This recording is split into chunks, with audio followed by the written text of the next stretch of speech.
follow along a little bit more in detail. How's the grandkid? Good. And have all the grandkids here later in July, so Oh wow. it'll be full house.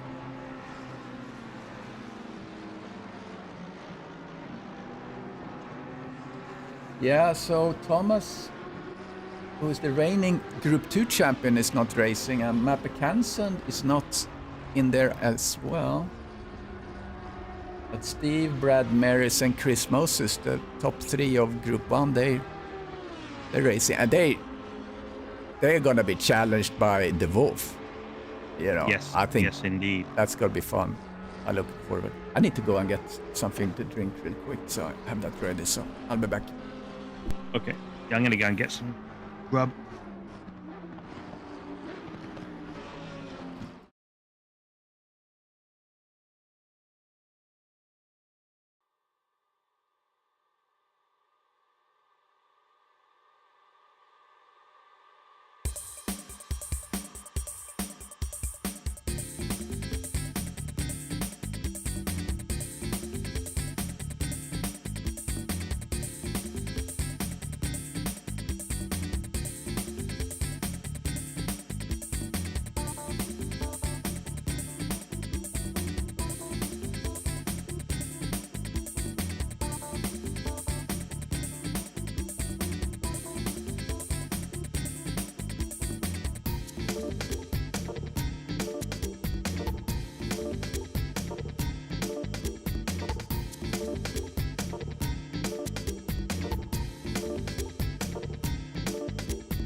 And we are live, Paul Ricard. It's me and Jonathan Wood.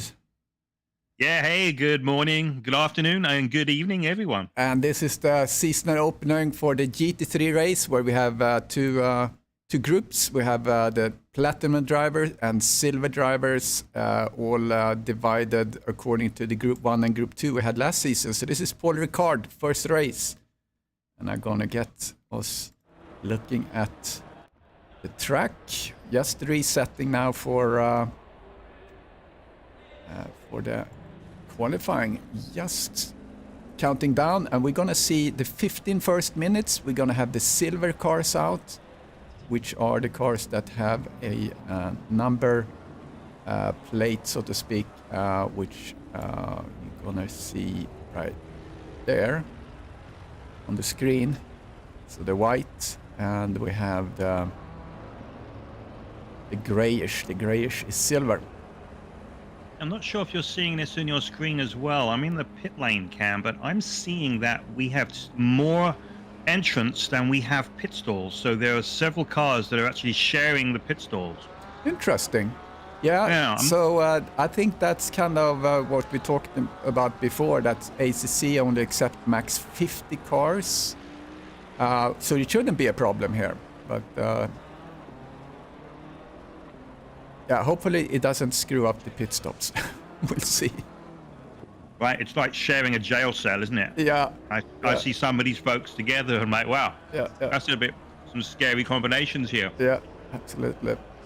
But anyway, so we've got qualifying underway. This first 15 minutes are the silver guys. So let's see, what kind of numbers do you think we're going to see out of these guys, Chris?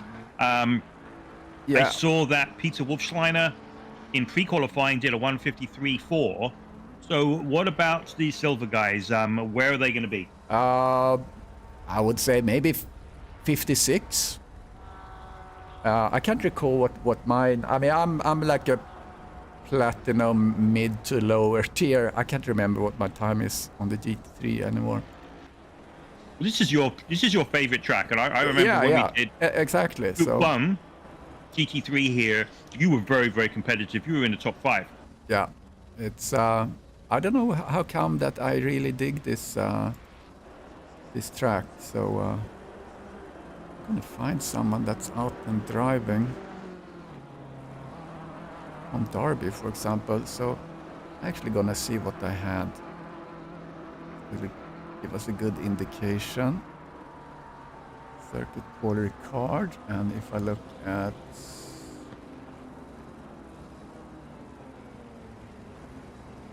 I think I had a 54.6. That doesn't sound so excited, but yeah, 54.6 I think is my best. So yeah, maybe we see 55 then on the silvers.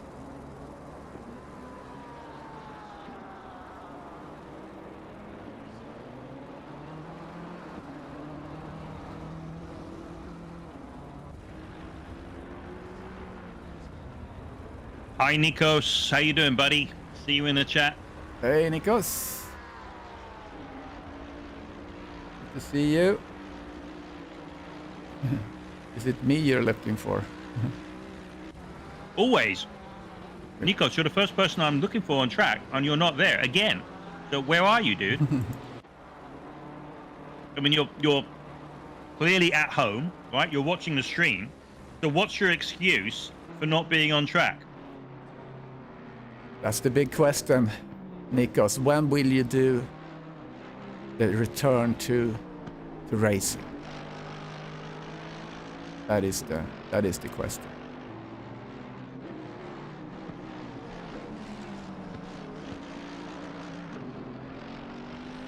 All right, we follow Aaron Shannon. He hasn't really hit the lap yet. I'm just scanning the board to see who we can enjoy going around the track.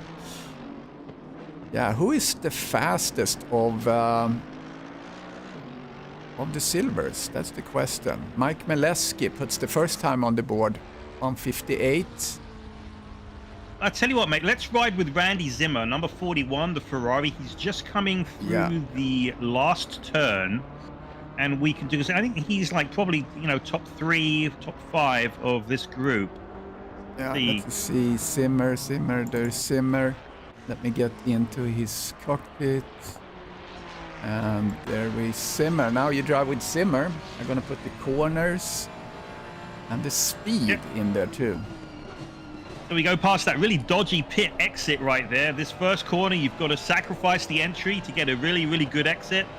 And then down this very short straight with a slight left-hand bend into it before you get to a very, very tight series of corners. A very tight right where you go in like third, second gear. You drop down briefly into first or second, and then you make another right. This is the slowest point of the circuit. And then this right-hand turn, you've really got to get on the gas as early as possible here. It's one of those points where this is where you set up and overtake. So that corner, that second from the last corner leading onto the straight, you've got to get onto the gas a little bit earlier than the car in front, or make up for a mistake that the car in front makes. And then you're able to go down this long straight. And this is a famous Mistral straight. And I believe this is the only straight in the whole of ACC where you actually do get somewhat of a tow from the car in front. Then there's another famous corner at the end of the straight, the Scenes corner. Super, super fast right-hander. It gets really, really wiggly there. And then this right-hander again. This is a double apex corner. It's very easy to miss this apex on the inside. As you can see, he missed the apex, but when you nail that apex, that's where you get a lot of time. This is another corner, this left-hander, where, you know, once again, if you miss this apex and get on the gas too late, you lose a ton of time. And this is the difference between this group and the Platinum group. This left-hander here is another tricky one. You can take several different lines to set yourself up for the final bend. This right-hand hairpin to go back onto the straight. You've got a car in front there going off, going across the finish line with the pit stalls on your right-hand side, and then starting another lap. Let's just look at this pit exit here. Is really, really tricky, because if you get a car coming out of the pits there as you go past, like, who has the right of way? You know, in qualifying, definitely the car who is on track has the right of way, but during the race, well, everyone's got to use their brains and take care of one another. Yeah, good lap by Simmer there, putting 156.1 on the board for everyone to try and challenge. Tom Darby down following right now. He's up 1 second, so his best is 159. So yeah, Tom Darby up to P13.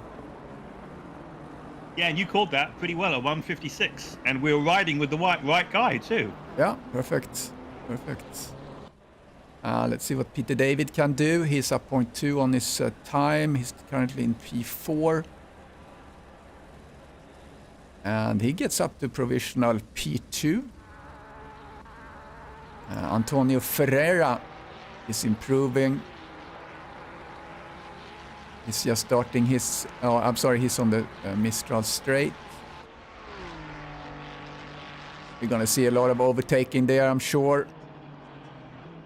Well, with this amount of cars on track, it's going to be really, really spectacular, isn't it? Because, you know, one person makes a mistake and then everyone gets backed up, and then there can be chaos. So everyone's got to try and look after one another while at the same time trying to race. Yeah, Antonio sits in P8 right now. He lost time there. One guy I'm going to keep an eye on is actually Peter David. Peter David had a good result in Valencia. I'm going to focus on him here. Parks just shot up from P12 to P5. He improved by almost a second there. Oh, nice. Yeah, great to see James Parks on the track. Peter David up 0.4. Merche, good evening, Merche. So he's another one who is missing, isn't it? Yeah. Yeah, so that Merche, who was our winner yesterday in the Porsche Cup race, and he also won the Thursday Ferrari Spec Car race. So we were hoping, Merche, that you're going to be here and trying to do the Triple Crown for the week. But I see you're in the YouTube chat. Yeah, I think Merche forgot to sign up. Wasn't that the deal? Oh, man. Yeah. Kidding. I mean, if people drop out and you want to get in, let me know. I'll put you on the waiting list. Yeah, and this championship, you do get one mulligan, so, you know, it isn't a big deal as long as you can get on the list for the next race. Let's see what Peter David can do. Comes over the line here in just a minute. he's not going to be able to reach. No. Thomas Baker came up to P2 there. Surprise visit there. Shannon, see if he can get up to speed. It's in P5 right now. And Randy Zimmer ahead with about 2.2. I hope you guys can see and hear and understand us. Let us know if that's not the case. Here's Shannon coming over the line. P2. Provisional P2 for Shannon. First row start for him as it looks. Just few minutes left. 4 minutes left for the silver team. Actually, I think that the silver team actually should start first on qualifying, because I think the track gets better. I don't know. That's really, or if it's already. Yeah, I mean, we've discussed that, and I think maybe it's something that we can do throughout the season. We can switch it around. Silver starts first, platinum starts first. We can figure that out. But I think it's a good idea, because it will give the silver guys a little bit of a move up the grid, because as you said, you'll have a better developed track. But so I see some of the platinum guys they're sitting in the pits, but they're also watching their YouTube feed. So hi to Merche, to Terry Trowbridge, and to Sky, Steve Young.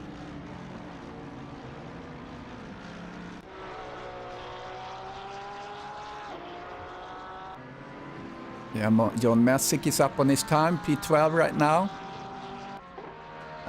We have all the silver drivers that registered are on track. So that's cool to see. And for those watching, the panel for the car number, if it's silver or gray, as you see now, that's your silver group, and white is the platinum group. So, and they all compete within their own groups. So. It'll be interesting. Oh, he goes wide, but he gets... I think, can you go out with all tires there? And then, as long as you get in before the marker, you haven't kind of lost your lap? I think so. Because he's still on a valid lap. Yeah, I'm not sure about that one. Yeah. I'm looking at Baker, and he's 2/10 off pole, but I can see by his first sector, he has the potential to be on pole position. He just needs to get this last clear lap.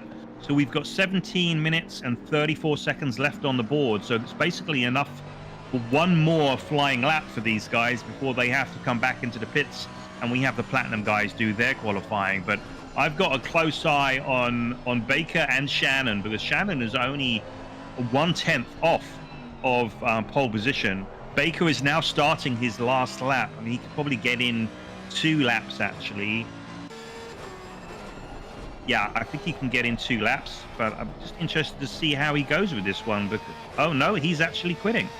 Yeah, so there you go. Peter David was on a good run. He just lost a little speed. He was actually on provisional pole for a little bit. See if he can do something. Oh, he's kind of tethering between provisional pole. He has a 0.3 right now, 0.4 he is. Let's see if he gets a good exit. No, he's losing time. Oh, he was really, really close. He's about even with his previous time now. Oh, he did the P3. Provisional P3 for Peter David right now. Yeah, and Aaron has invalidated his last lap. Yeah. Well, he might get one more lap, actually. Yeah, he's going to get one more lap after Aaron this one. is, Aaron is on an invalid lap, Aaron. So he's in P2, so... But he's going to get another lap, though. There's still 16 minutes on the board, so he can do this one last lap. And I can see that out of all of the guys, he's basically the only one now on track starting a lap. So yeah, Mike is about to finish. Yep. All of the platinum guys are going to be all eyes on Aaron Shannon right now, because he's essentially the only one on track on a hot lap.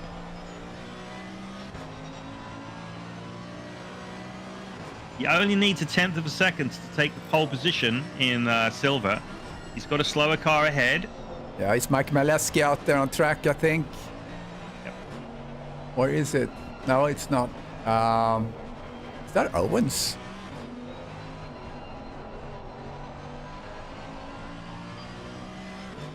It is Vasconcelos. Vasconcelos slipstreaming a little bit. I don't think that impeded him really well. He lost a little time.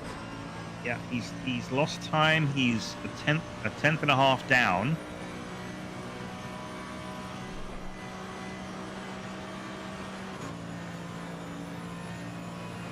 Hammering down this straight that's just never ending. You know, the warm-up lap now, we have to go all the way down this straight at like in second or third gear. It's awful. It just takes forever. Yeah, that's when we're gonna do my little pit walk experiment. Yeah, I know. He's now basically he's driving lost the hard lap now. He's driving hard, but he's behind. Let's see. Are they out? Okay, now they're starting to roll the other cars, which is reasonable because they're not gonna impede this guy. So. Yep. Yeah, it's worked perfectly. So we've got now 14 and a half minutes on the board, and the Platinum guys all started to file out.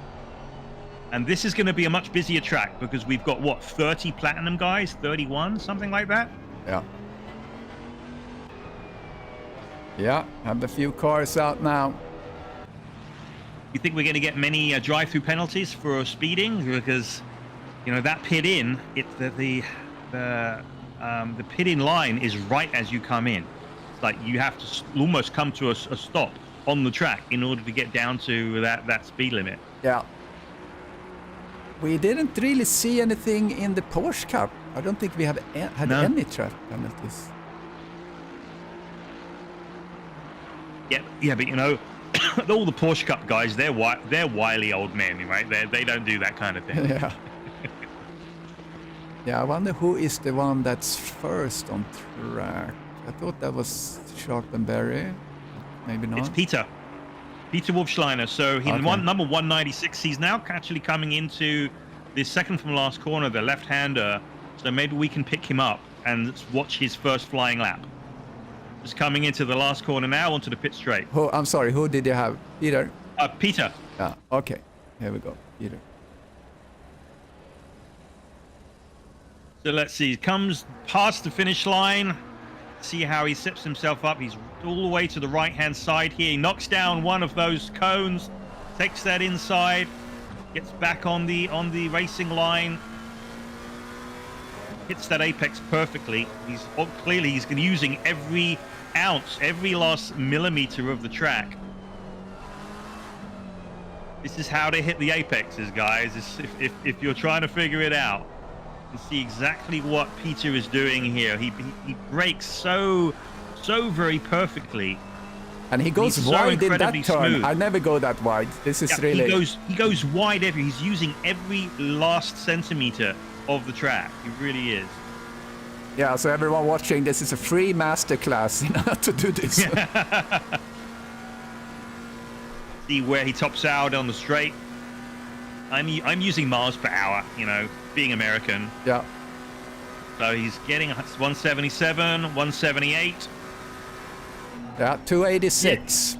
Yeah. Oh, he's fighting to keep it in. He couldn't. Yeah, no, he couldn't. He spoiled that lap. That one is spoiled. Yeah. So who's behind him? Ambition ahead of addition, or whatever they say. Is that how they say it? I'm not sure. It's something with ambition and addition. Yeah, he's a great driver. Have we seen him in the... Do we normally see him in the McLaren? This is McLaren Evo. No, he had been using the new Porsche, the 992, in the last season. I don't recall ever seeing him in a McLaren. Yeah. So that was a spoiled lap, and it was a 53.9. Tommy Hellstrom records the first lap 155, which is certainly something we're going to see improvements on.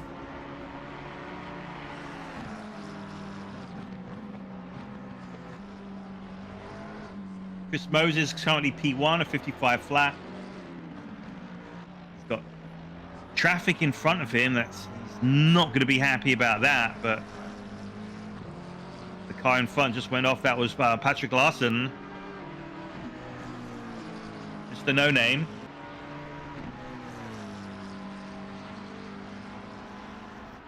Lost my chat window. Where did I go? It's like the passing of the Red Sea here in front of Chris Moses, because both the guys who are, you know, possibly going to cause him issues because they were too close, they both ran off the road.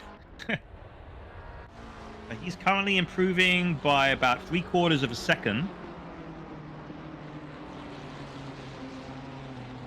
Let me find Moses.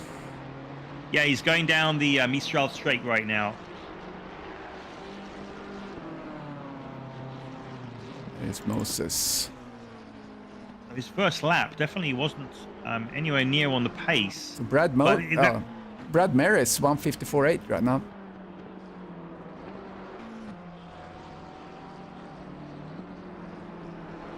Yeah, I think what we need to do is go back to Peter Wolfschleiner and see what he comes up with to get, you know, his first banker lap on the board.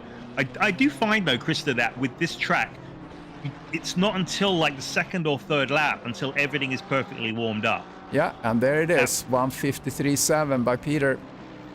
Wow.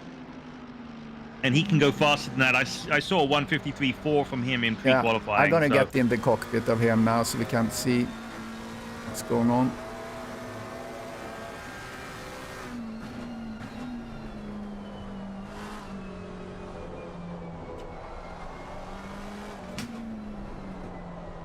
Okay, so he's up by, was up by 0.2. Now he's up just by 1/10 as he comes onto the Mistral. Ran a little bit wide there.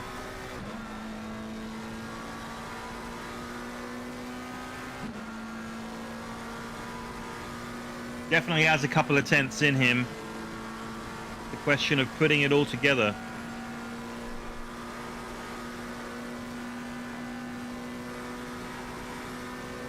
He's losing time going down the straight.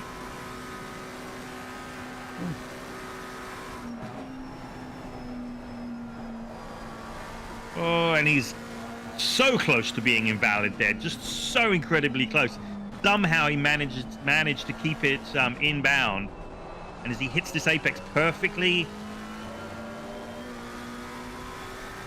this is that difficult left-hander where it's really easy to lose the rear end. He really wasn't. He missed the apex there, which is something that's pretty uncharacteristic for Peter. And now, as a result, so he's now lost the time that he had gained earlier on in the lap, and he's a 10th down. But he's going to start another lap here, and it's just a question of putting it all together for Peter Wolfschleiner. And he's coming into the pits. Yeah, and in P5 we have a no name, but that's Johan Larsson. We had some troubles with the registration for him, so unfortunately has no name on it, but we're gonna fix that. Let's see, he's in P5 right now, and he's up 0.5, so let's see where he's gonna end up. P2. P2, wow, look at that. Where did that come from? Yeah, fantastic. Yeah, we were discussing this earlier on. So a few years ago, there was some caption issues in Formula One, and they had a no name took fastest lap, and it spawned a whole torrent of memes. So we're having our own little eSeniors no name moment right here. Yeah. So take your screenshots now. So here I have on the screen, people are queuing up to get out of the... And here comes Peter Wolfschleiner. He's like, I'm not going to wait. I need to get out. Yeah, yeah. He went on the inside, didn't he? Right there. Yeah, Terry Trowbridge was sitting a little bit there and waiting to get out. So we have 6 minutes left of qualifying. Right now we have, not unexpected, Peter Wolfschleiner, 153.7. And the closest behind him is Johan Larsson. He's 4/10 behind.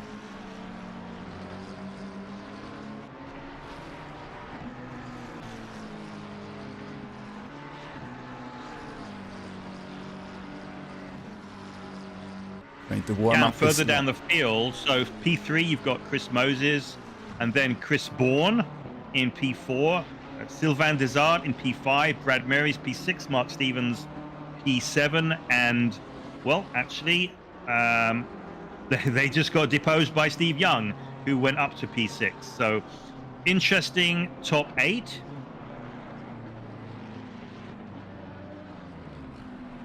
Daniel Britos, Argentina, P12, just banding in his lap.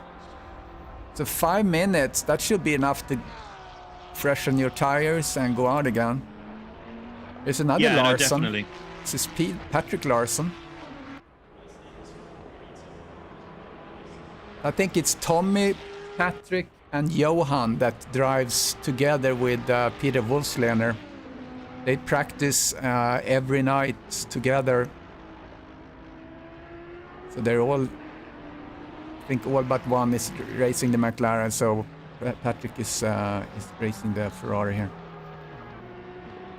That's good to know. You know, as eSeniors, there's like so much camaraderie with this group. You know, there's always somebody in the Discord channel. Every evening we have something going on, and in all time zones as well.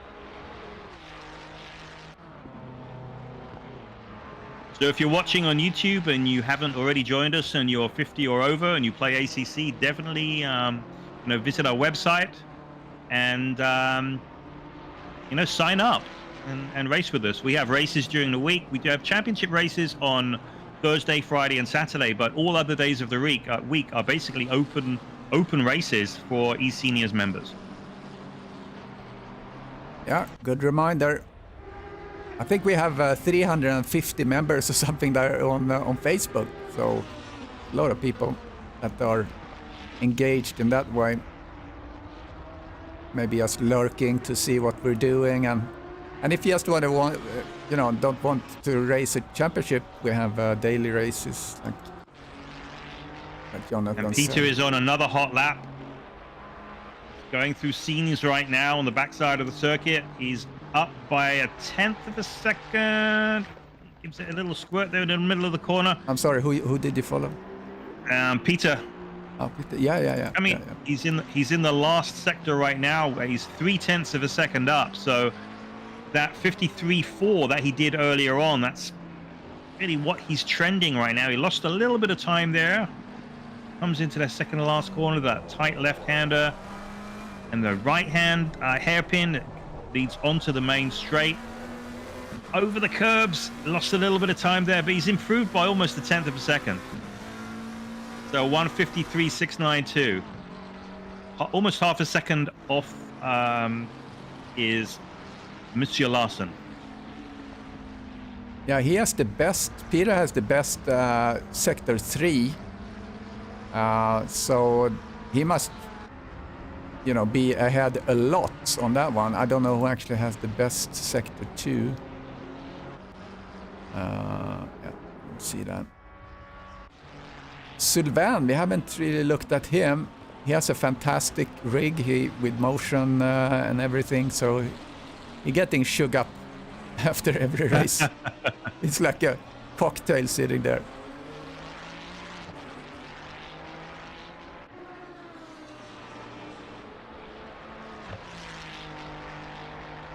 Less than 2 minutes.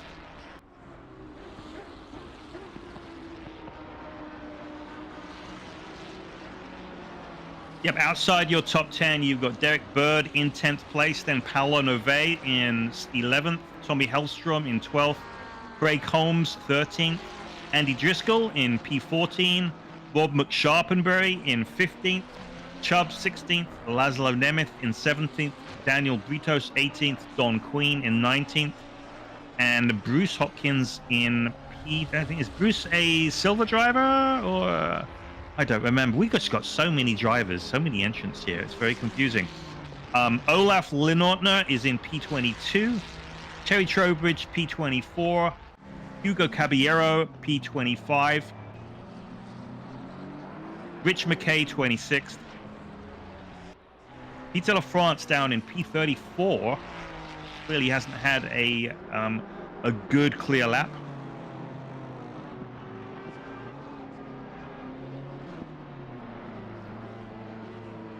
Yeah, tough plowing for that Canadian. He looks really weird. He's kind of looks like he's lagging. I don't know if you see that too. He's kind of shaking a little bit, the vehicle. He's got a pretty darn good setup as well. Actually, his wife has got a better setup than I have. Yeah, I saw that they have like a his and hers racing rig. Yeah. Hey, Nikos, P2 is Johan Larsson. That's car 848. Actually, I'm gonna put that in the chat. So the qualifying is, the time has run out, so no further laps will count. We have Peter is on a hot lap as we speak.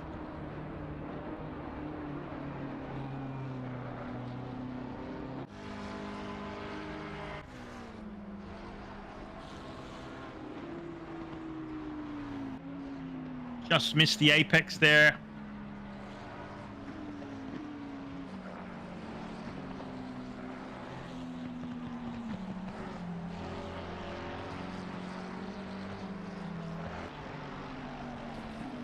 Yeah, he knows he doesn't have anyone who's challenging him now, so he can just pull off the side of the circuit. So there it is, Peter Wolfschleiner on pole position of 53.692.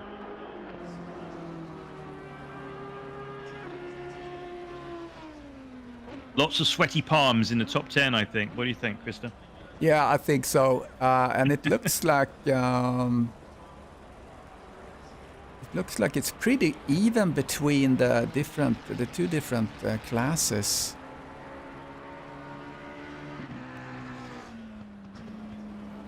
Yeah, there's very little overlap. Yeah, that's what I meant. There's three cars that have overlapped, which is Dimitri Stathis. Yeah. Oh my, it just popped off. Dimitri Stathis, Stefan Buckley, and Peter LaFrance. But you know, it's very, very tight in the midfield. Let's face it. You've got 15 drivers within a second in that midfield. The spread from first to last is something like 6 seconds, and we've got 46 people on track, or who will be on track at once. Yeah. Yeah, I'm gonna do a little quick pit stop. Let it sit on the grid like this. I don't see anyone doubled up. Maybe a few in the back there, so I'll be right back.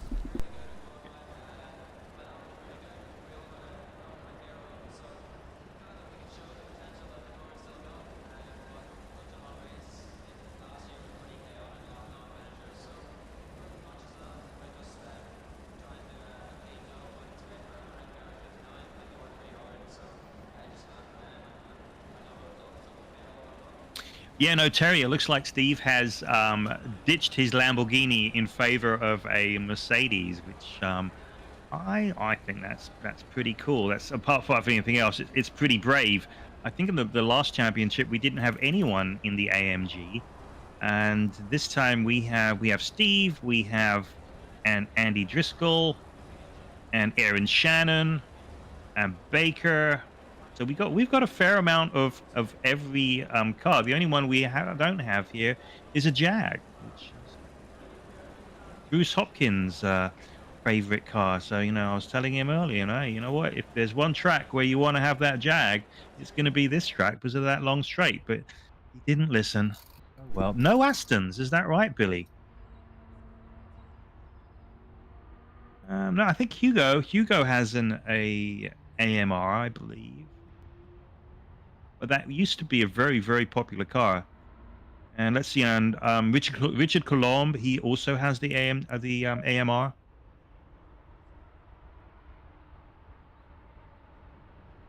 Yeah, Nikos, you had an AMG last season, but you only did one race, so it doesn't really count, does it? Come on.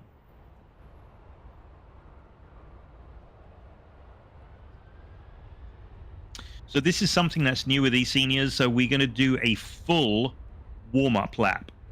So what we would normally do would be a half lap, but now we're doing this full lap. It's kind of a little bit more realistic to what they would do in real life, and gets everyone a little bit more amped up as well. So with ACC, it instructs you to go single file for almost a full lap before when you get to the final sector. Then it instructs you to line up in double file, and it is actually quite difficult to get back into double file, because when you go single file, you're really spread out. But obviously double file, you're going to have to make up that time in order to go alongside the guy in front. So suddenly everyone has to speed up and be good and not overlap one another. So see what happens here. I'm gonna try the grid walk here. Yeah, here we go. So we have a little graphic, jumps from Brad Mercy to no name, that's Johan Larsson. Chris Moses, P5. Chris Bourne, P5. Sylvain, P6. Polo, Novas, Patrick Larsson. Actually, I'm actually gonna pause it and see. It went a little bit too quick. Change that, get a little bit more per car maybe.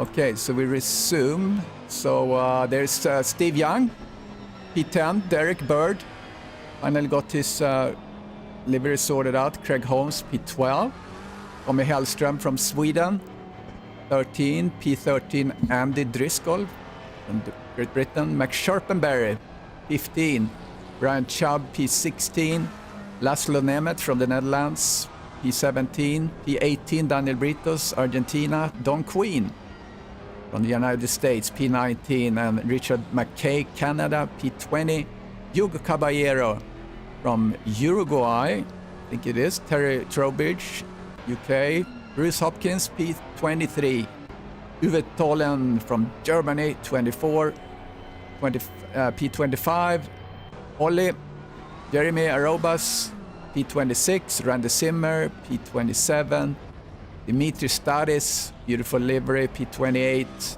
Aaron Shannon, P29, Stefano Bocchilli, also known as Buckley, P31, Peter David, Thomas Baker, P32, what a grid we have, P32, Peter LaFrance, Antonio Ferreira, P34 from Portugal, Melvin Schmidt, no flag, I think it's from the US, Richard McColomb, P36, Tom Darby, P37, Mike Mileski, P38, Neil Leader, not leading, but P39, James Park, P40, John Messick, P41, another one from Portugal, Jose Vasconcelos, Willie Owens, P43, Stuart Charles, P44, David Lawrence from the UK, P45, and Lee Ellis, P46.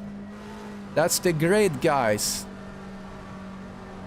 Yeah, Merche is asking who's going to be second, but you know what? He's inferring that Peter Wolfschleiner is going to run away with this race, but you know what? I don't think he's going to. If you watched his qualifying laps, he was absolutely on the ragged edge everywhere. It was either that or he was invalidating his laps. And there's no way he's going to be able to do that lap after lap in this race. So I think that it's going to be pretty tight between the top 5 here, or even the top 6. I'm pretty amazed that we have 24 people watching. So please, guys, like and subscribe if you haven't done that yet. Yeah, and let us know where you're watching from in the chat, and ask plenty of questions. Use that chat, because we want to hear from you. Don't forget to like and subscribe. So here they come. They're in the final sector, and they're now lining up 2 by 2.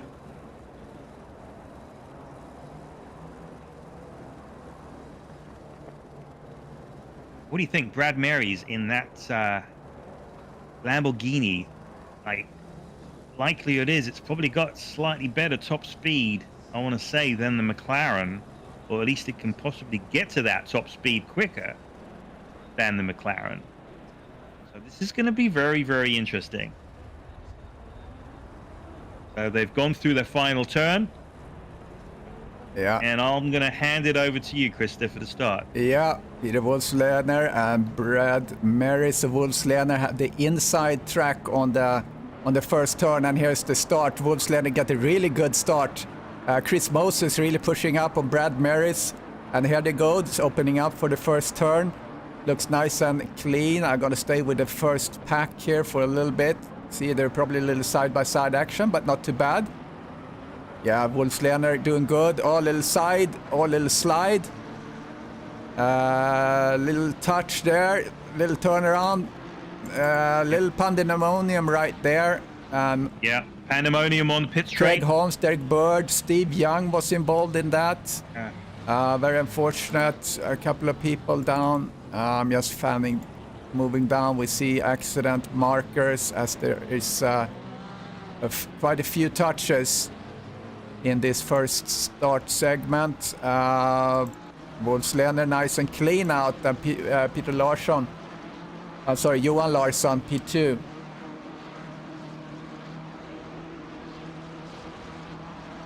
Yeah, that was always going to be inevitable going into the turn 1 and also turn 3, simply because it funnels down, and with so many cars on track, it's always going to be a concertina effect. And if you're one of those cars behind, it's really, really important to stay very, very aware of what's going on in front and brake a little bit earlier than you normally would because of that concertina effect.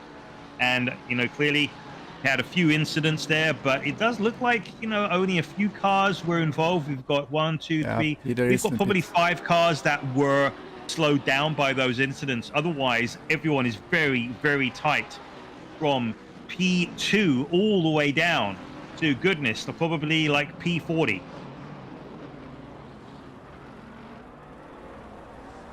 Yeah, we have the first group of racers here. The first 10, I'd say, starting to warm up. Yeah, Peter has eked out a 1.5 second lead on Patrick Larson, who's in P2. Patrick was the winner in the at the start. He managed to get past Brad Mary. Oh, we had 2 cars standing on sideways on the start straight there. There was Laszlo Nemeth and Thomas Baker. Yeah, they're being good. They're just stopping. They're not moving. Yeah, very smart. They're letting everyone by. Otherwise, there's going to be a broadside accident. That's like looks like somebody would get killed if somebody hit them. So here in the midfield, we have a little action. Stefan is chasing Jeremy Arobas. Ove Tolen is behind. It's number 99 has a drive-through penalty for track limits. Ouch. Already? Yeah. Don Queen was a huge winner in that first lap. So he's currently running P12. Amazing. And he's challenging Tommy Hellstrom for that 11th place going down the straight. And he's trying to go down the inside. It doesn't quite make it. Lives for another day. But yeah, that's a terrific start for Don Queen. Yeah, very close racing there as he tries to make something happen with Hellstrom. Yeah, and Don actually has the fastest lap with that first flying lap.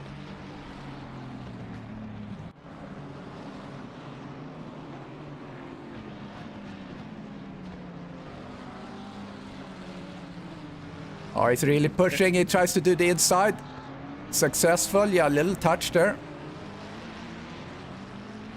So, yeah, Don Queen up to P11.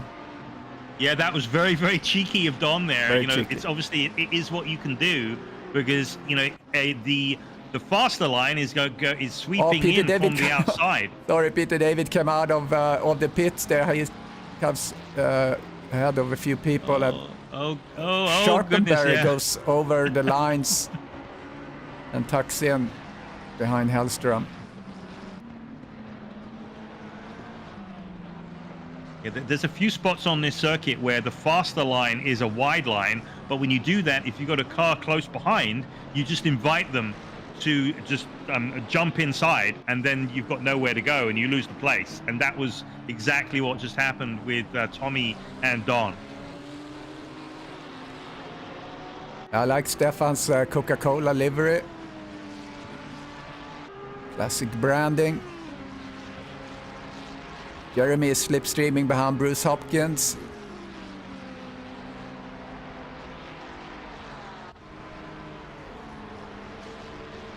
Jeremy Arobas is up 8 positions. We see that on the timing tree. Is he going to go on the inside?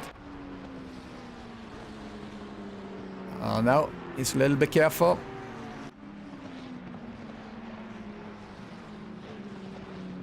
Uwe is all over Stefan.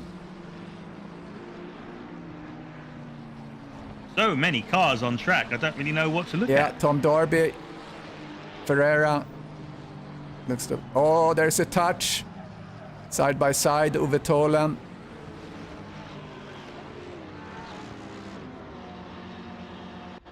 Oops, I didn't mean to do that. Well, I did. Oh, there we go. There we got the replay. Oh, that was a 10-second replay. Still learning the settings, but yeah, that was the touch. Yeah, that was a little bit tardy. It's Melvin. P27 tries to reach a Colomb. Liqui Moly, that's also a classic livery. Good looking. Nova and Shub have an incident.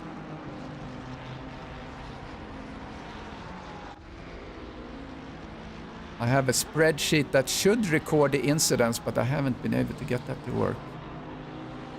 But after lap 1, we have just self-reported incidents.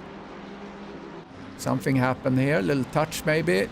No one is off track, just got the notice there, Trowbridge. It's a tight field here, midfield.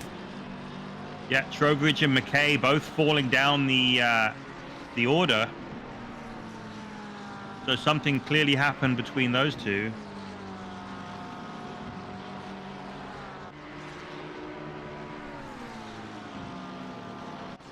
Paolo, slipstreaming big time.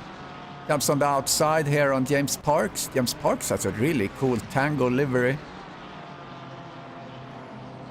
Is going to be able to make the move as we come into the...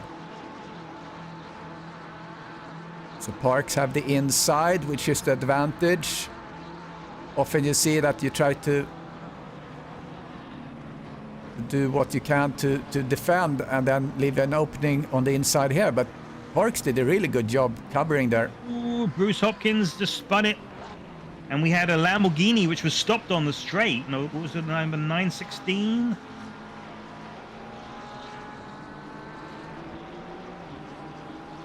Yeah, 916 McKay. McKay. Yeah, looks like we have a little contact here and there. I'm jumping to them and it looks like they're running, so probably just the door-to-door, just right there. And Chubb has a drive-through penalty, which yeah, he's coming into the pits right now. He's got a lot of damage on his car, I have to say. Yeah, so he's serving his drive-through.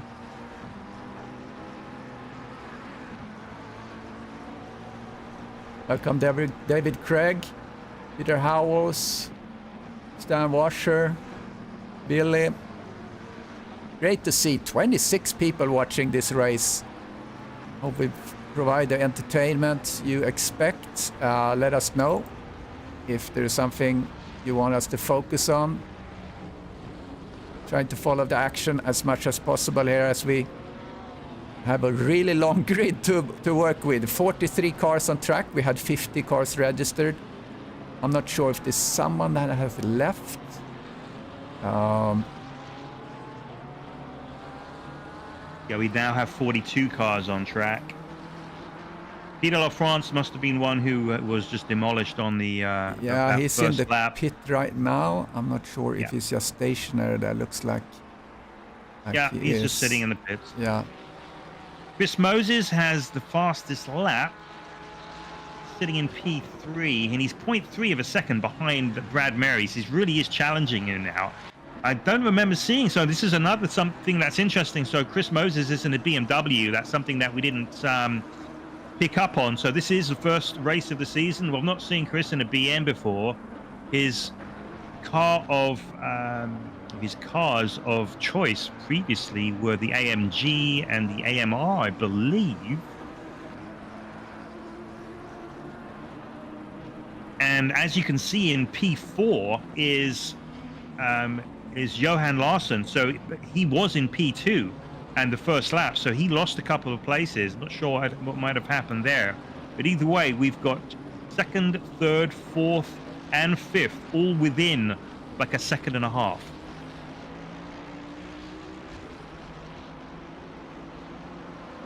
I think we have a pretty good spread on the type of cars, brands. Here comes Derek Bird. No surprise, he's in this Porsche, his beloved Porsche with the Slade in Flame livery. I finally got that loaded correctly.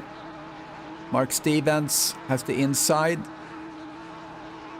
Yeah, see what happens coming into this fast right-hander, because you cannot go through that side by side. Somebody's going to crash every time. Oh, he's gone off. There's a couple of cars have gone off. That was I think that was Steve Young. Yes, Steve Young had spun, and Mark Stevens went straight. So Derek Bird there just picked up 2 spots. But I wonder what happened to Steve Young, whether he had contact with another driver. See if I can catch him. Yeah, let's see what happened to Steve Young with the replay. I think, he oversteers and just slides. That will do a number on his tires. And another car just went wide behind him. Yeah, that's just a case of braking just a little bit too late right there. Oh, Stevens nearly manages to T-bone him. That was crazy.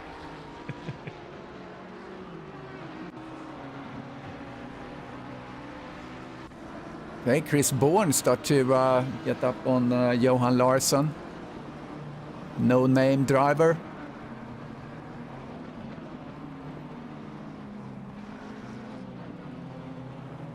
Yeah, all 4 of these guys. So second, third, fourth, and fifth. They're all very, very close.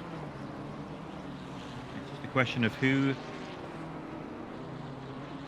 sneezes first, isn't it? Chris Bourne, he's had some issues with his hands, and I think he had some surgery in the last month or so. So he's clearly recovering well. We have a 60-minute race. So we'll see the guys that have really pushed in the beginning, try to make something happen. They might suffer a little bit in the halfway here with the tires. I think this track with these high-speed corners, if you're not careful, you're gonna and you just overdrive and you slide on every turn, you're gonna kill your tires.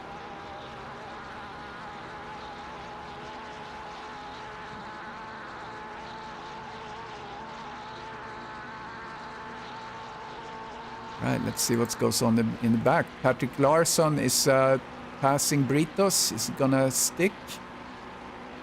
Britos have the inside. Larsson brakes late. Nice move, nice and clean. Within the boundaries. Gonna get some screen time on someone we really haven't seen. Willie Owens is back racing with us. Great to see. And Peter David all the way in the back, unfortunately. Had a good showing in the qualifying. Oh, do we have a...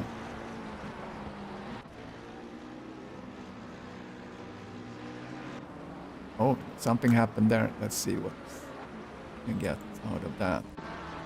All right, doing a replay. Some action. I'm following Darby. Darby and leader. Oops. See what happened. Touch. Tries to go down the inside into the fast corner. And oh no. Oh, that was really unfortunate. Yeah. But he was waiting. The other car. Very strange. Went into the pits. Darby went into the pits. I hope he's the pit is open, or is not open rather.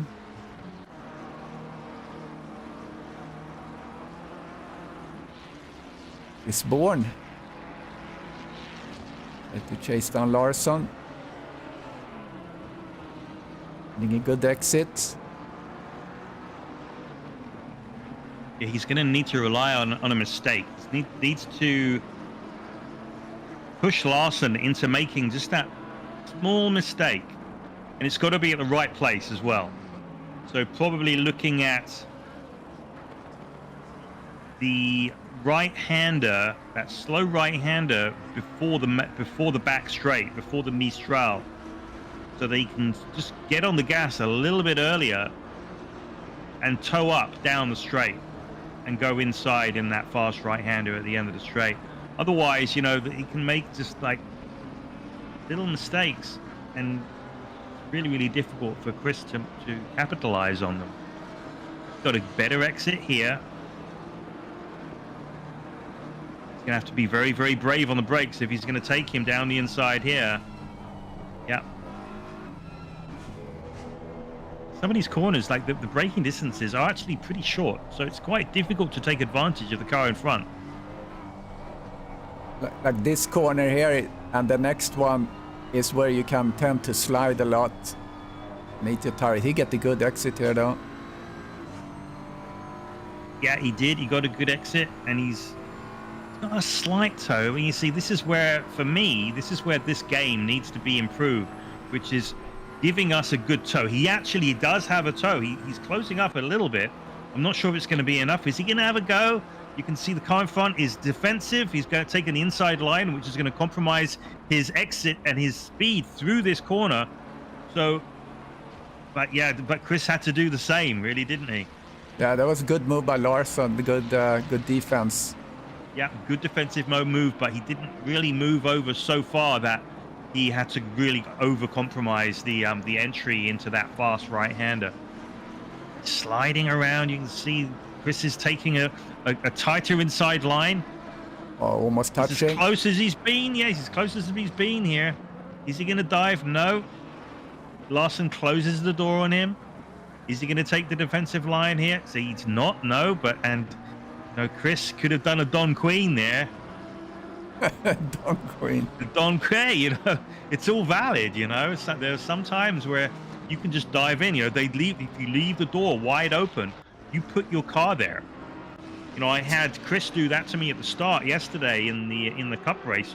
Right here, I was on the left and he was on the right. He just dived inside.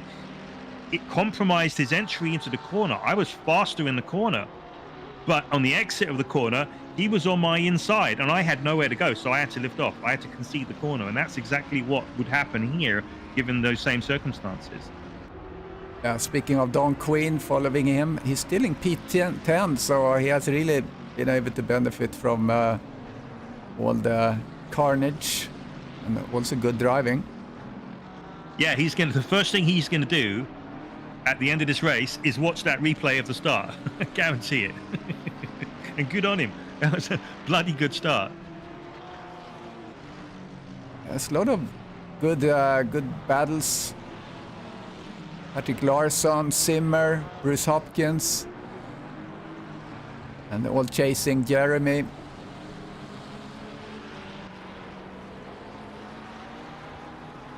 Steve Young is up to P12. He was one of the casualties of the first carnage.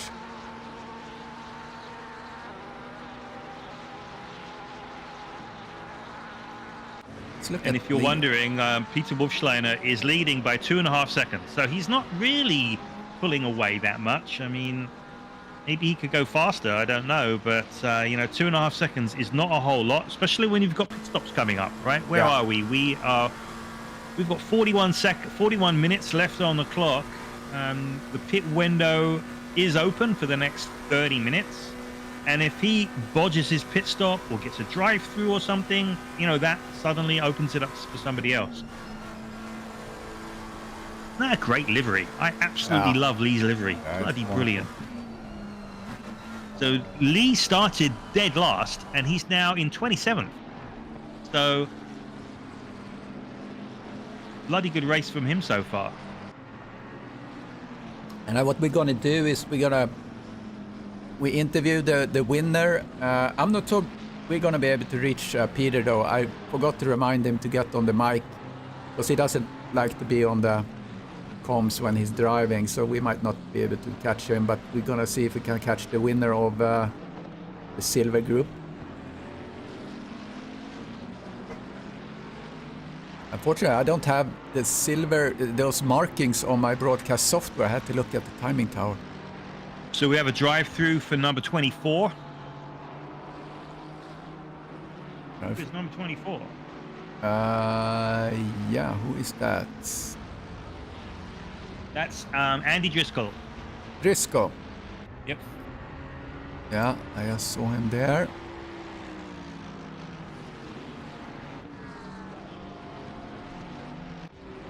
Okay, Shannon beating up on Mike Meleski. Yeah, looks like he's getting him. That Mercedes just looks so good. That long snout. Yeah, that hood is just huge, isn't it? Yeah, I've seen those kind of the commercial grade of those cars out and about here in town sometimes, and they just look amazing. Oh, yeah, they sound good too. Yeah.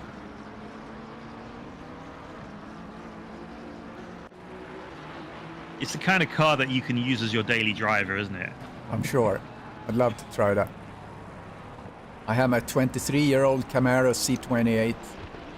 Original owner. In 2 years, I'm going to be able to have it registered as a vintage car in Texas. So Chris Bourne is still going at Johan Larsson. He's like ever closer. He couldn't really get any closer than where he is right now. See if he can get a good toe down the straight. Come to him. Had to make a little correction there, second correction going onto the straight, so it's not going to be this lap.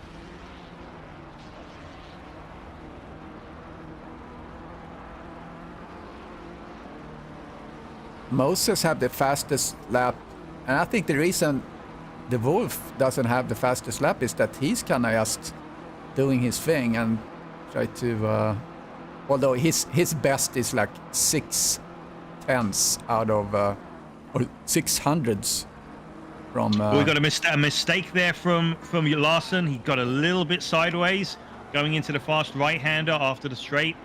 Now he's trying to collect it all up going into scenes.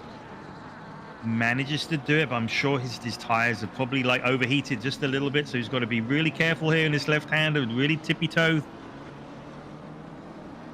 And there, it looks like they're actually catching Chris Moses a little as well. So Chris is not very far away, and then you've got Brad Mary's not really far in front of him.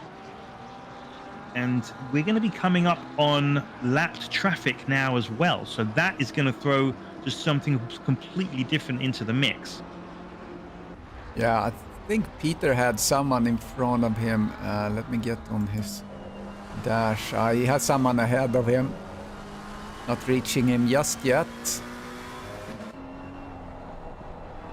Yeah, it looks like they're lapping Willie Owens. Yeah, that's Willie. Willie is very, very good about being lapped. He always makes sure he gets out of the way. He's just really... Oh, he really got out of the way here. Yeah, yeah. He's very, very aware of it. He doesn't want to ruin anyone's race, especially if he's not racing with somebody. Of course, if you're racing with somebody, that's different. But if you're not, then, you know, what's the point? So, good on you, Willie. Of course, Chris Bourne is probably thinking like he wanted him to get in the way so that he could get past Johan, but I know that feeling myself. I'm always trying to take advantage of lapped cars if I can't quite get on terms with the car in front. You know, it's just one of those opportunities that you're looking for. And I think with this championship, we're going to see a lot of that. Absolutely. Zimmer was really pushing.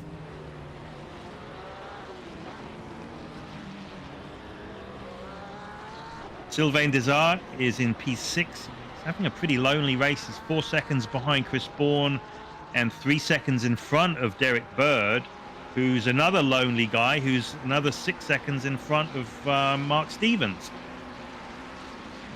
So how long pit window do we have? I forgot. It's I think it's like a 40-minute pit window, if I'm correct.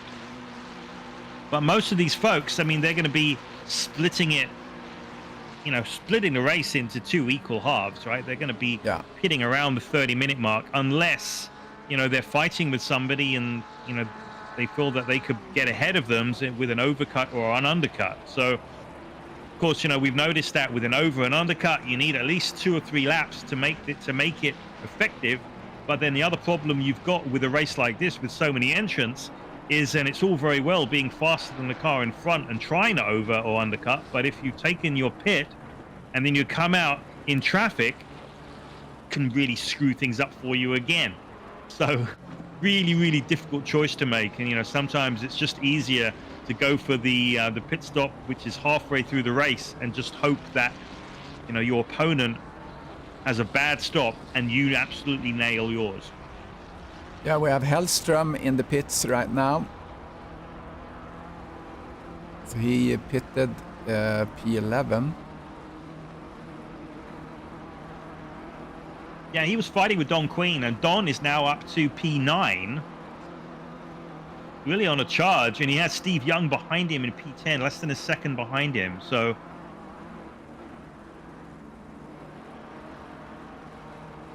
I think it's going to take very long for Steve Young to catch up with Don Queen. Let's see, Steve's last lap was a 1:55.7. Don's was a 1:56.2. So he's got at least a half a second on Don in front of him, and he's only a second in front. So give it a lap or two, and he's going to be right on his tail. And then we have pit stops. Yeah, so Tommy's time was, let's see if I read this correct. I think his lift time was 33.7. I read this correct.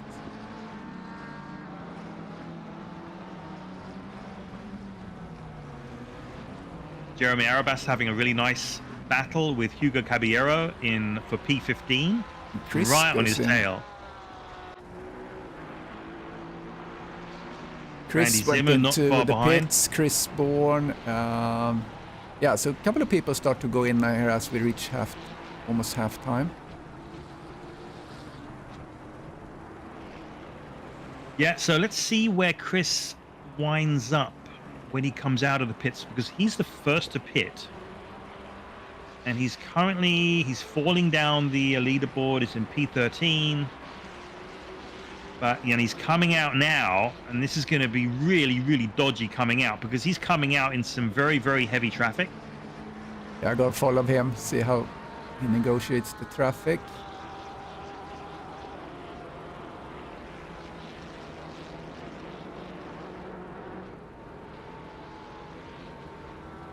Yeah, it's a long pit exit. It is very long. Yeah. Somebody goes by him. A little bit more than a minute. He's got a Lambo coming up at Rich McKay, and Rich is going to slot in behind Chris, which is very smart of him. Yeah, it looked like McKay was actually braking, I think. Yep. So I think Chris managed to get out in a good spot. So he's got one car ahead of him. No, the car ahead of him just spun. So yeah, Vasconcelos. Yeah, so Chris pressed his spin button again for the car in front. It seems to be working very well for him. It worked very well earlier on in qualifying. So Peter Bolslener, he did a 1:55.4. So actually his last lap was a second slower than the lap before.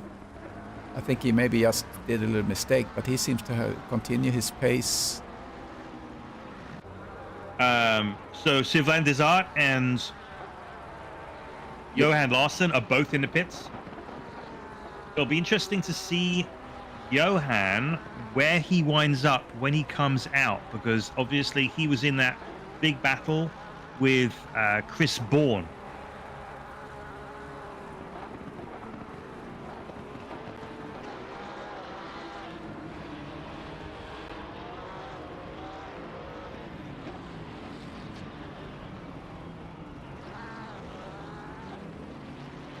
Got a pretty dirty car, and has Johan, I have to say. It's just about to be released.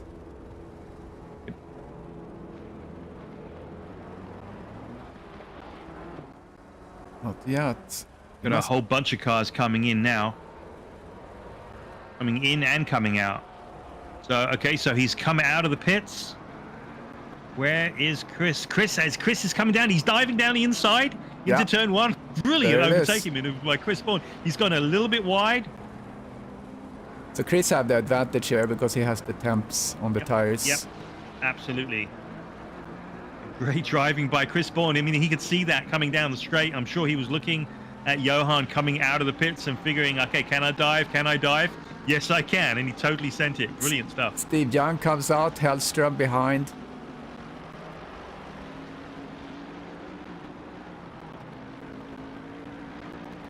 Steve Young currently in P20, but there's quite a few cars that hasn't pitted ahead of him.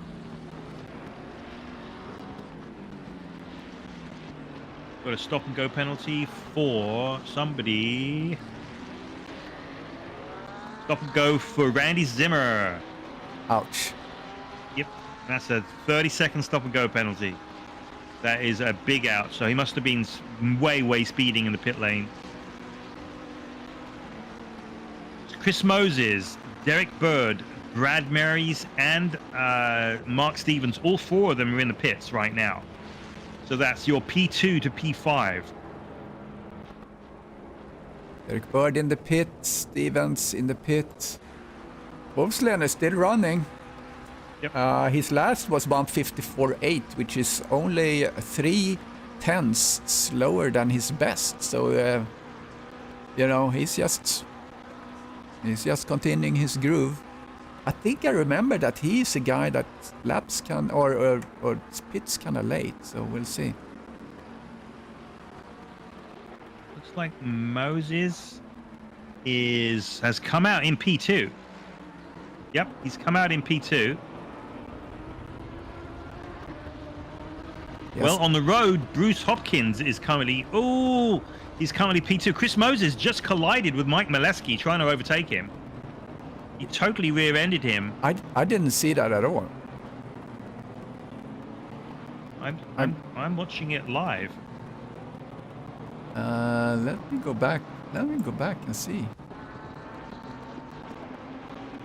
Oops.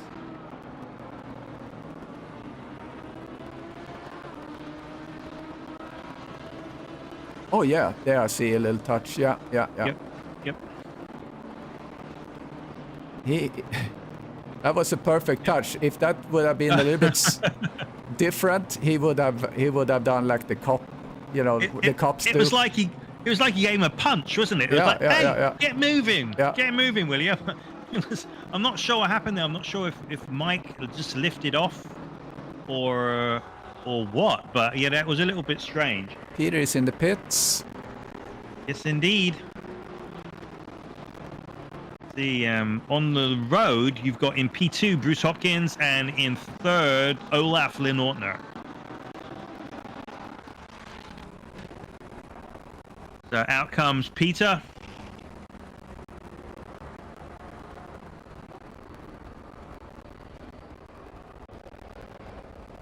Yeah, Peter is moving. I don't think he has any issues.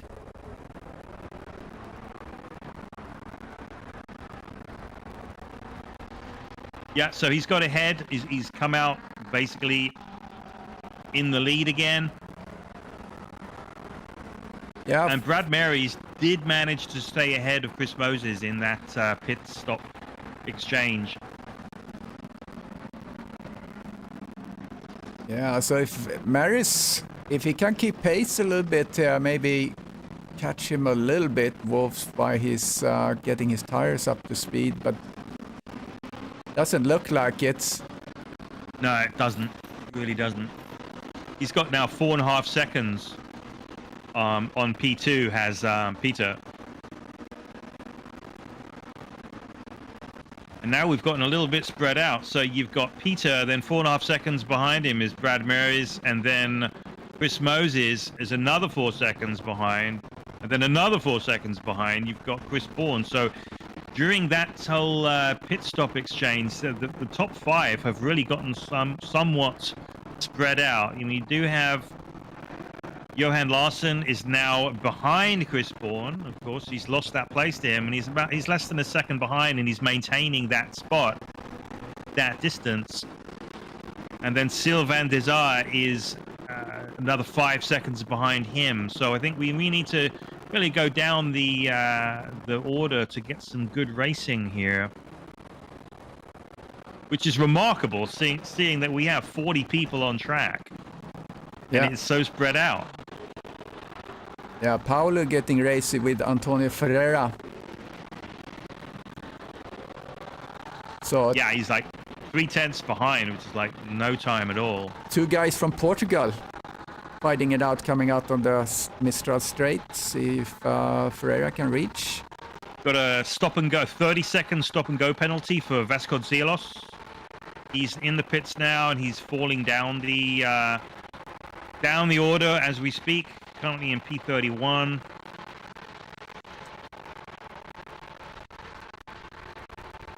People still to pit, so Willie Owens still needs to pit.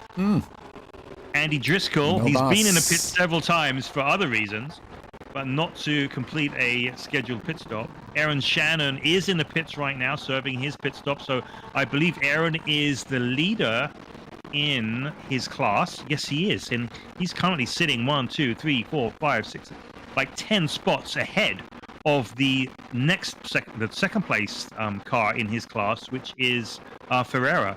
So good going, Aaron, in front of a lot of Terry Trowbridge. Terry Trowbridge did a great. Oh no! Terry Trowbridge did such a nice pass. Let me see. Oh, yikes. The replay. Yep. He went around the outside in that fast corner and then got punted. That was unfortunate. Yeah. And that is the kind of mistake that will get you a penalty with his eSeniors. We do not like seeing mistakes like that take out other drivers. Yeah, that was completely unnecessary. I think there's going to be a report to look at on that, I'm sure. Oh, Terry went wide. Something like that. You get kind of frazzled and lose your concentration after you get punted like that. Oh yeah, you completely lose your rag, you know. It's like Aaron Shannon is going slowly. Is that because he's coming out of the pits?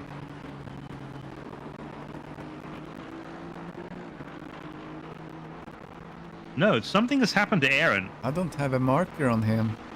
He's currently sitting in P28. Oh. So I'm not sure what happened there, but Ferreira is currently leading the silver class from Schmidt and Lee Ellis. And Lee Ellis, he was dead last. So amazing job from Lee to climb up the order to P3 in his class. Then you have Richard Colombe in 25th. Then Aaron Shannon is 1, 2, 3, 4, is in P5 in his class, followed by James Parks, Joe Messick, Neil Leader, and Randy Zimmer. Sharperberry still not pitted. It says on my board that he has. According to, I'm in ACC, and the only one who has not pitted is Willie Owens. Terry Trowbridge is actually currently in the pits. Yeah, that's interesting. Sharpenberry. Oh, he's out out in the gravel. And now Chris Bourne is under a lot of pressure from Johan Larsson. Big time. Johan is trying all different lines, try get on terms with Chris, but nothing is working so far. Yeah, Terry, sorry to see that. Demo Derby. Yeah. Casualty. Very sorry about that. Just file a report. I think that's warranted there. It's very unnecessary.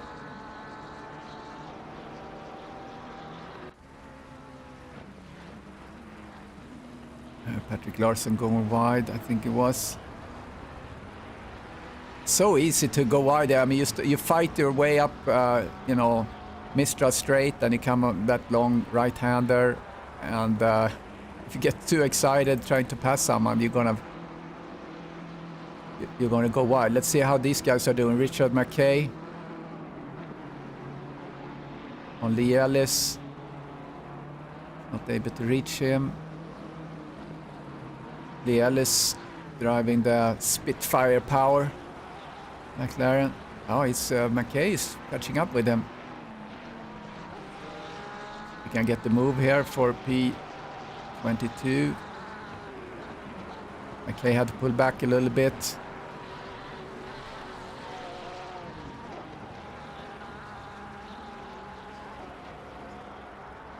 Overdriving a little bit. He was sliding his rear end of the car. McKay looked like.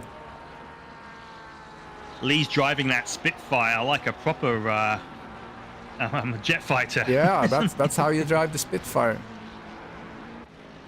See how these guys are doing back here. Neil Leader and Randy Zimmer. And behind there we have Andy Driscoll. Coming on strong. Oops. Didn't mean to do that.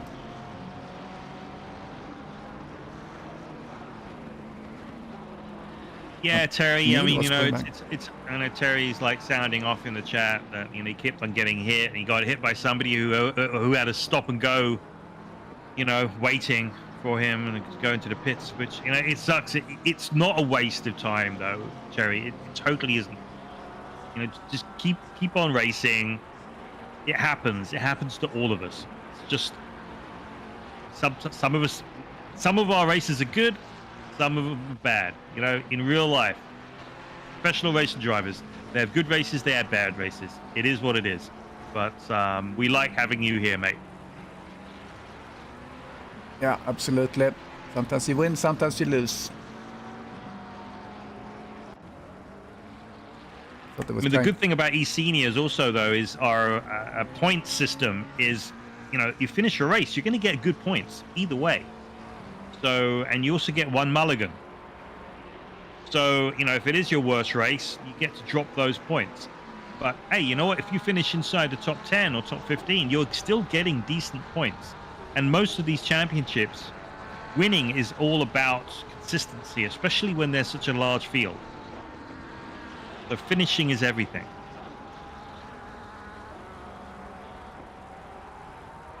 Yes, Antonio Ferreira, he's the leader right now then in the silver class.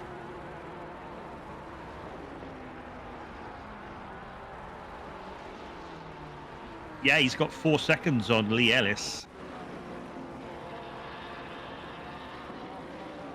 And the Driscoll chasing the leader again. Driscoll is down 18 positions from his starting position, unfortunately. And they're lapping it. They lap the car there, right?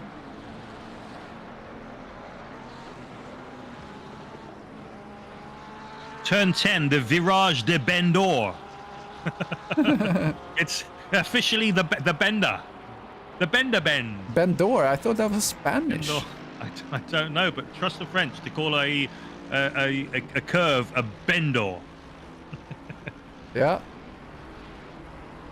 Column, he's up 12 positions. Great job sitting in P24. Let's see, is Uwe gonna go inside? Yeah, looks like it. He should have stayed behind him a little bit longer to get slipstream. Look at it. He's still going to do it. Ah, Column was just yielding there, I guess.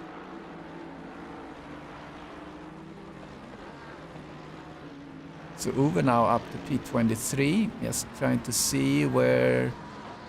Yeah, it's amazing. We have so many cars on track, as you see on the map there. Unfortunately, the map, I'm going to tell them that we need the map to highlight a little bit better what car I have my camera on. But we have 37 cars. What did we start with? 42, I believe. Yeah, so 5 cars have fallen out.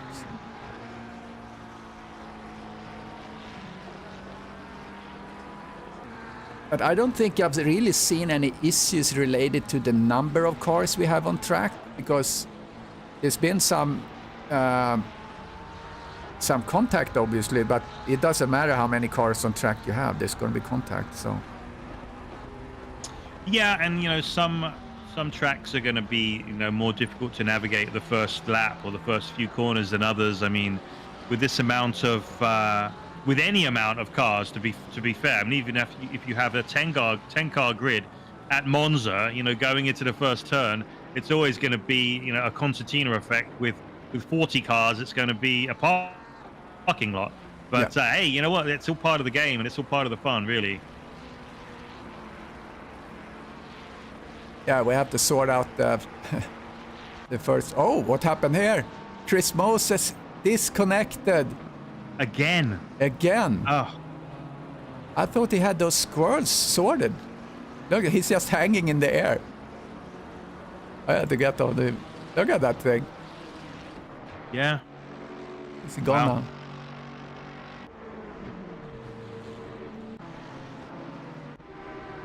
Yep, so Chris Moses is gone. I thought he had figured that out. He was getting some kind of super duper connection, and then he had his ISP came up and fixed everything, but I think he's got a network problem as well. As well as an actual, physical connection problem. He's got some network issues going on there, similar to what I had not that long ago.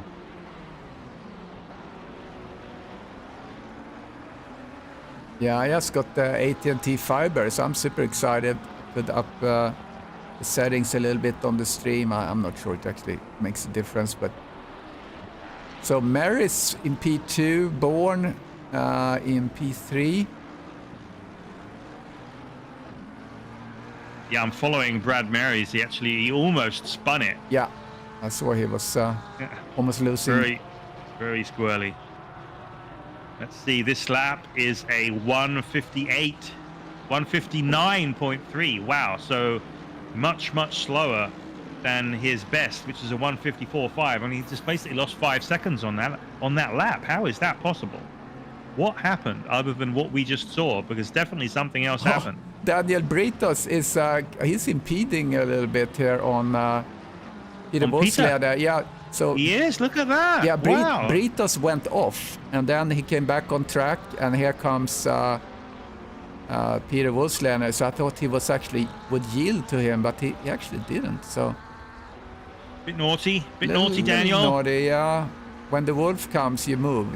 That's just that's the rule. We're just such a fanboys over Peter Wolfsländer. So it's ridiculous. Let's see what happens here. Now we can. There's not much more racing than what we have right now, so let's see how... You can pay us later, Peter. Britos just sits there. Now, here we go. He's in a defensive position, is Daniel, though, isn't he? Look. He lifted, though. He lifted. I see that on my software here, that he lifted. So. Yeah, we don't really have any battles right now. James Park went a little bit slower all of a sudden. Owens, yellow flag on Owens. Oh, he might have just come out of the pits, did he? Owens have 2 pits.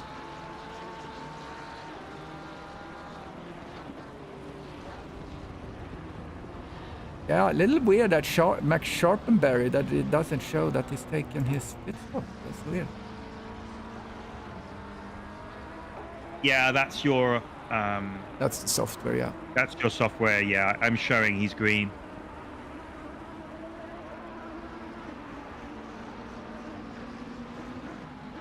Something happened with Lawrence? No? All right, Lee Ellis. Let's look at Lee Ellis. Tries to reach Ferreira. So, yeah, this is actually interesting. This is the fight for the silver group. For the podium for the silver group.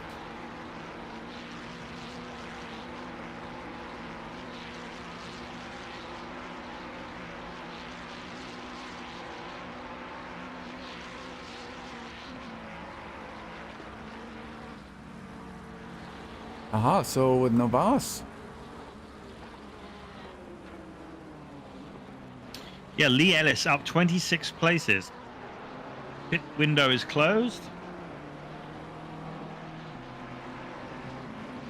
Oh, here comes Lee. It's pushing.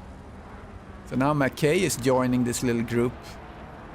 McKay is the platinum driver, so these guys, they're fighting for their position, so it's just for him to try and negotiate through. A lot of pressure from Ellis. See if he can get ahead of Ferreira on the straight. Gonna get into his cockpit.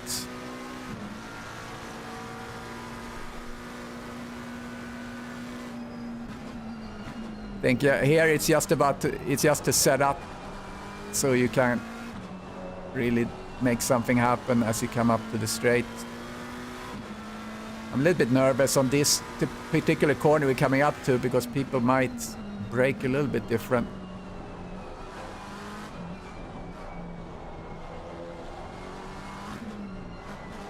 Looks like Paolo Noves disconnected as well.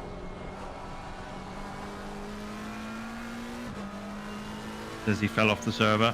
Oh, that's unfortunate.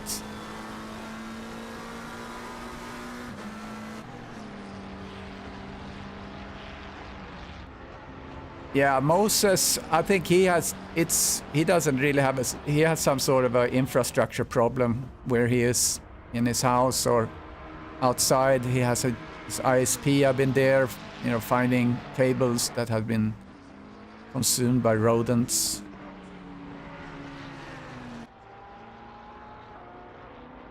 Eight minutes left. I think this hour went pretty quickly, I'd say. Yeah, no, it's gone very, very quickly. Probably not for the guys that drives.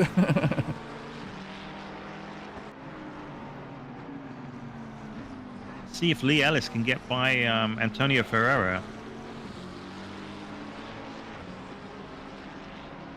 We still have 37 folks on the track, Paolo, so it looked like it was just you and Chris Moses. But I don't believe that was, I think that was just coincidence, basically.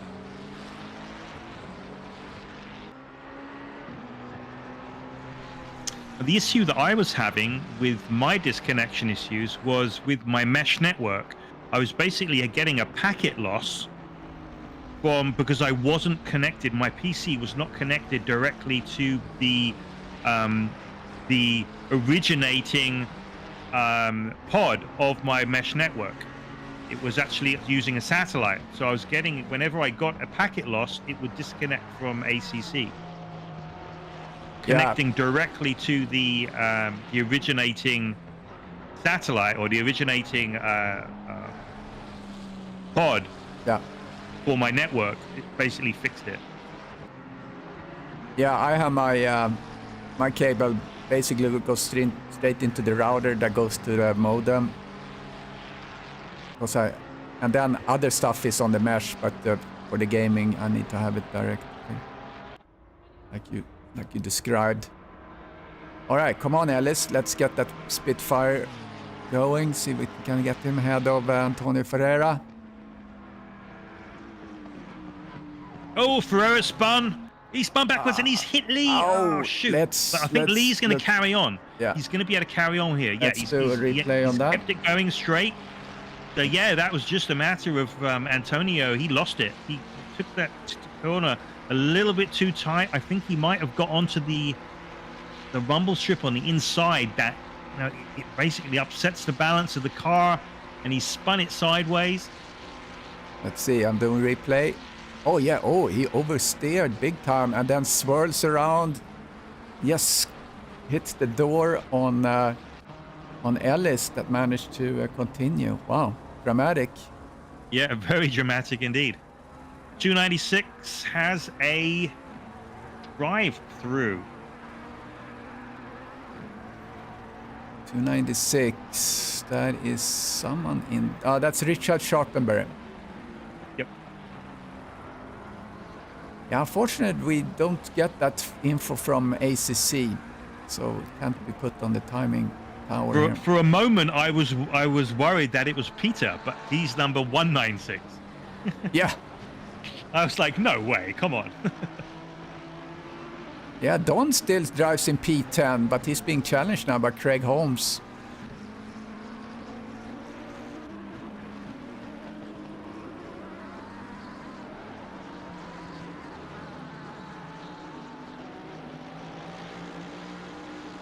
Don Queen up 9 positions from the start. Oh, he's really... Craig Holmes is really pushing now. The last, within the less than 5 minutes. It one that is closed. A nice little battle for 28th between Randy Zimmer and Andy Driscoll. Yeah, let's jump over to that one too. I see these two guys are in different classes as well. Oh, interesting.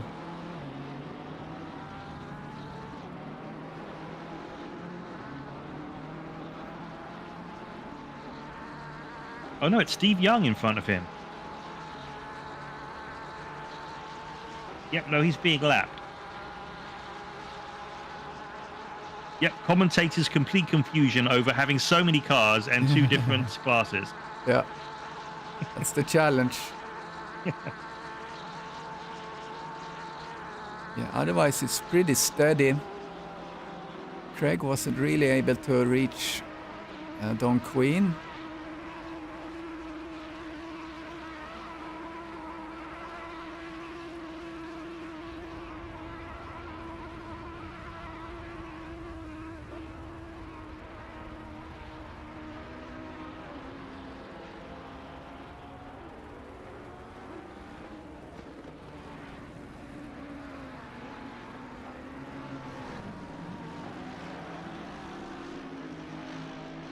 This is the closest on track right now, less than 3 minutes. Peter is certainly the winner of this, of the first, of the platinum class. I'm gonna prepare my traffic here. Guys are coming up to a slower car as well, which is going to be very helpful to Don. And it's Mr. Lawrence. He pulled over.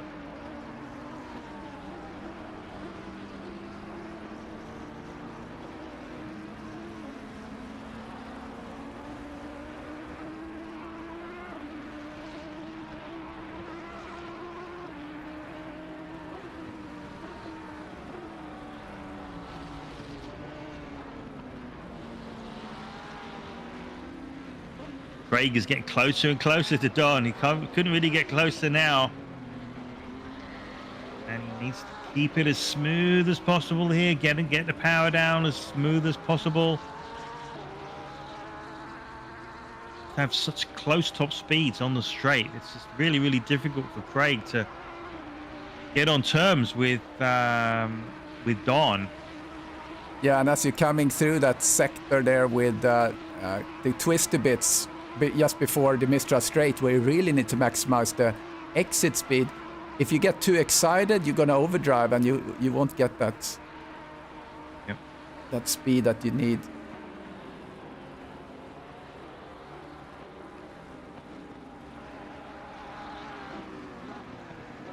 Craig is getting close. It looks like Craig is a little bit stronger in this part of the track than Don. Yeah, I think maybe Craig has got a little bit more rear wing on his car, so he's a little bit better on the wiggly bits, but then Don is better down the straight. Somebody is off. I've got a yellow flag. But meanwhile, Peter has started his final lap. Oh. Somebody has spun onto the pit straight. Who's that? It's a Lambo. Yeah, I think that was Sparks.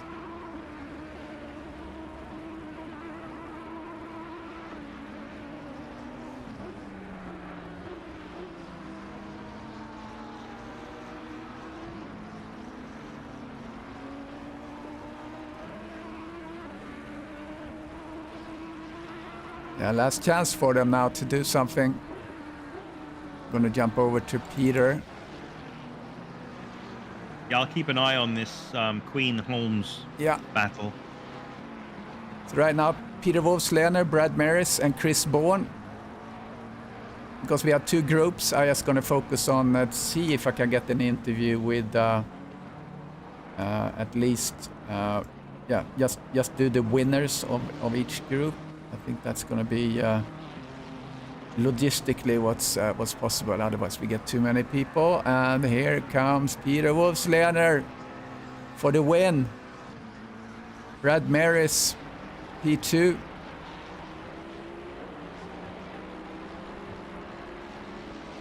So big fanboys here, me and and Jonathan. Chris Bourne, P3, celebrating up 2 positions. Super cool. Gonna see if now Wolfslener is not on the mic, but we do have Lee Ellis on the mic. I'm gonna pan down and just make sure that he is indeed, yeah, he is indeed the class winner, but he's way behind, so we're gonna wait for him. So he comes out on the straight, and then we're gonna pull him in, and I'm gonna keep an eye out for Wolfslener possibly. Yeah, we should probably wait for the whole field to finish. Yeah, you should do that.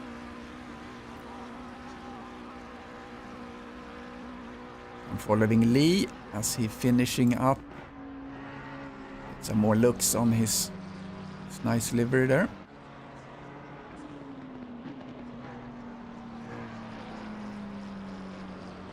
And then we can follow the banter in Discord. The people that feel that they were somehow wronged during the race.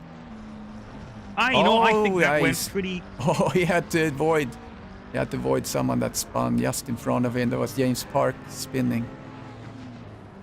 I think that went pretty smoothly. You know, there was the inevitable first lap, crashes. A little bit inevitable, especially with the first race and with this format. But after lap 1, everything really settled down, and I think everyone did a really, really good job. Yeah, absolutely. Yeah, well done, everyone. Let's see. Let me drag Lee in here. Just let's see, he finished off. And there is Lee. And Mr. Ellis. Yeah, how many? Hey. Almost 30, I think. How are you? Who, me? Yeah, are you good? Good race. Good. Yeah. Dude, you just won the silver class, dude. Yeah, that's why we drag you in here. Oh, I'm in another channel, huh? Yeah, I just pull you in here for the post-race interview. So. Oh, well, I had no idea I was winning. Am I silver or platinum? Group 2 is now. Yeah, silver. you're silver. You're silver. Yeah, okay. So, that's why I missed my qualifying. That's why you started last. Yeah, I thought that we were qualifying in the second group, so I got up and I took the dog out for a walk, and came back, jumped in the car, thinking it was time to qualify, and then it was not.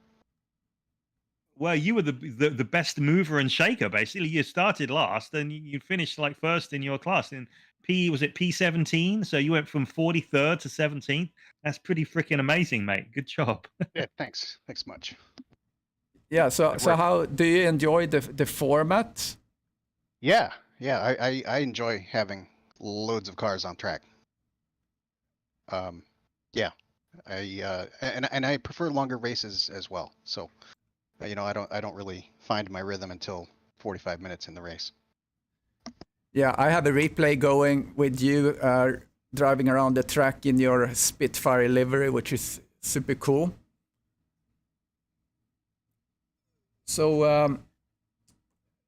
I think for the silver class here, I think I hope everyone stays on, because everyone actually raced that had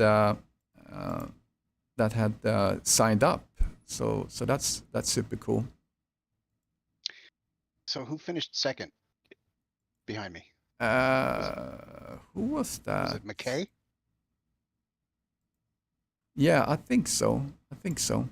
It may have been Ferreira, either Mikel or Ferreira. So we saw you overtake Ferreira. So he going into scenes, that fast right-hander after after the back straight, he spun and he was going backwards, and he just clipped you. Like, what were you thinking at that moment? It was a full course brown at the moment.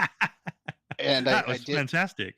I did take almost 10 seconds of damage from that, which on the next back straight did not affect my top speed. So it was just side damage. No real aero damage. Yeah, pretty skillful though of you to carry on going straight. You know, it would have been really easy for you to spin out, but you managed to carry on going straight and lost a minimum amount of times. But it got a little loose. Yeah, that was awesome, mate. Thanks. Yeah, so there you have it. That's the first race of the season out of the 8. So thanks, Jonathan, and congratulations to Lee, and also congratulations to Mr. Boslender. Next time I had to just tell him to stay on the voice channel or come in on the voice channel. I'm gonna scan and just see if he's not there. No. So all right, so thank you so much, guys, for Jonathan for helping me out, and Lee for your racing. So yeah, congrats. thanks for the TV time. All right. Cheers. See you later, guys. See you. Bye. Take care. So there you have it, guys. We have finished the first race of the season. Next Sunday, we're gonna race at Silverstone. Thank you guys for watching. Please do the thumbs up and like and everything. Yeah, I'll see you next week. We're gonna do Porsche Cup and the Cup or the Ferrari spec race. Spec race on Thursday, the Cup on Friday, and then we do Silverstone GT3 on Saturday. So see you then, guys. Thanks so much for watching. Bye-bye.